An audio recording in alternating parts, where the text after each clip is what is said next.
When I started dating my wife, she already had a kid from a previous relationship. The father was an interesting individual that was in and out of jail all the way up until he was taken out of this world. My relationship with my wife's daughter started when she was 10 years old, and that's when we got together.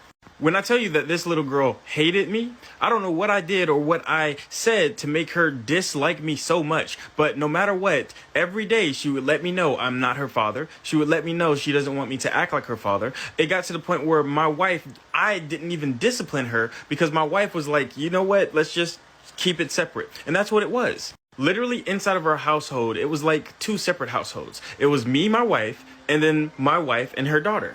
When she turned 11 years old, her father had passed away. And that's when I started to talk to her about maybe I could be her father. Maybe we could make a relationship out of what we have.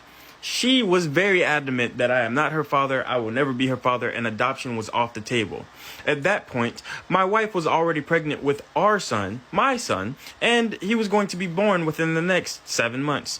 The relationship was awful. It was arguing every single day, and as she became a teenager, things kind of got worse and worse and worse to the point where I just didn't know what to do, and that was just another person that was inside of the household of which I lived. Tragically, when she was 15 years old, my wife passed away, and I had to take care of her and my son all by myself. At that point, I didn't know what to do. There was so much going on because we lived in a 50-50 household. It wasn't one of us working, we were both working, so now I have to take over all the responsibilities of two individuals that I'm trying to raise. And she was just not it. Literally everything that I said, she did against, she went against, and it got to the point where I was like, okay, I cannot do this anymore. I need to go home. I need to be around my family or around people that could help me raise kids. And she couldn't come. So one day I took her over her grandparents' house and I let them know the whole situation without letting her know. And I left. And I didn't come back. We did call eventually because the grandparents are the grandparents of my son, and we would talk, but we never had any type of communication with the daughter because why? That's not your brother. I'm not your father. It is what it is. She thought of him as a half brother, but not really me as a father. So it's okay. It's okay. Fast forward to about 6 months ago. I get a call from her saying, hey, I would love to talk and see my little brother. So we did. We ended up getting a trip of her coming out here, and we talked to her little brother. While she was here, though, she asked me straight up, why did you leave me with them? And I said, huh? And she said, why did you leave me with them? My life was absolutely horrible, and I went through it almost every single day. My life was never the same since you wasn't in it anymore taking care of me. And I said with a straight face, I'm not your dad. What she said next shocked me to my core. She looked at me with a straight face and said, well, she looked at me and said, you're my mom's husband. You're my father. Why would you not listen to me? Like, I'm a kid. I was growing up. I didn't know what I wanted. I didn't know what to do. And I told her with a straight face, I could not take care of you and also take care of my son, your brother, with you being so ornery and belligerent. You wouldn't listen to me. You would throw things around the house. You would say when your mom's coming back. Your mom was never coming back. And I didn't know how to answer these questions. So the best thing that I could do for me and your little brother was to go back to my home of help. Because your grandparents were not going to help me. I was not inside of your family. They were your family. Man, she went through a long list of grievances of living with people that have old school mindsets. They didn't let her do anything. They didn't let her go anywhere. They didn't get her stuff. And they put her on a strict vegan diet. I love to cook. I love to grill. I was grilling every single day. It was to the point where she would eat the food and I'd be like, is it good? Well, if it's not good, you don't want it. You know what I'm saying? If you can't say this is good food or bad food, you don't want it. So obviously going into a vegan household, it's not going to really change anything.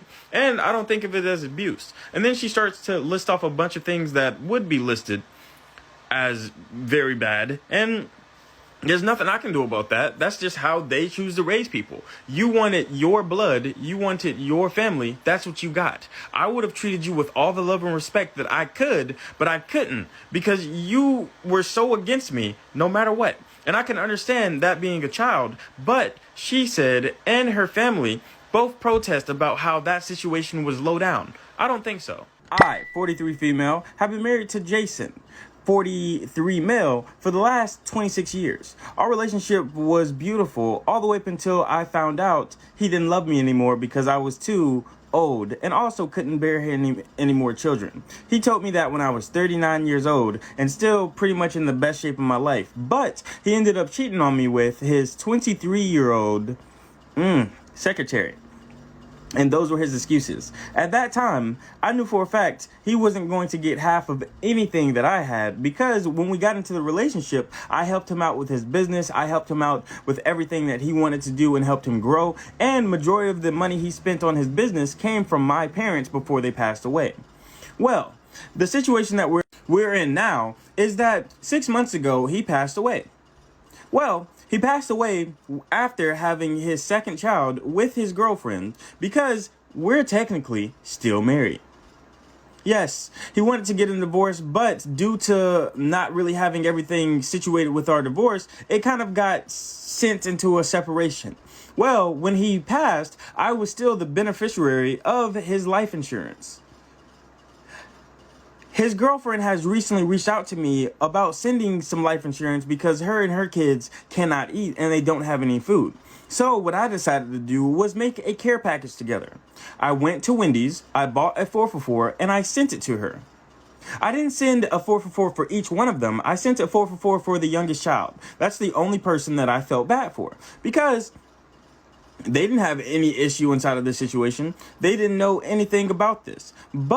So there's no reason why they should be punished inside of the situation. I sent the 4-for-4 because it was the cheapest thing that I could grab at the time, and I sent it through DoorDash because I still have her address, because that was the last place he was when he passed away. Oh, man. Wait, okay, little stop of the story, right? Did the girlfriend take him out because she wanted the life insurance? Like, how did he pass away? You sent a 4-for-4?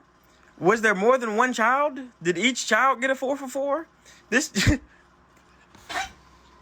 Like, all I want to know is, should I have sent nothing, or was the 4-for-4 enough? Because my friends are saying I was effed up for that. So what do you think, Jonathan? I'm going to be honest with y'all. I think the 4-for-4 was too much. That was a little bit too much. I feel like you should have sent nothing.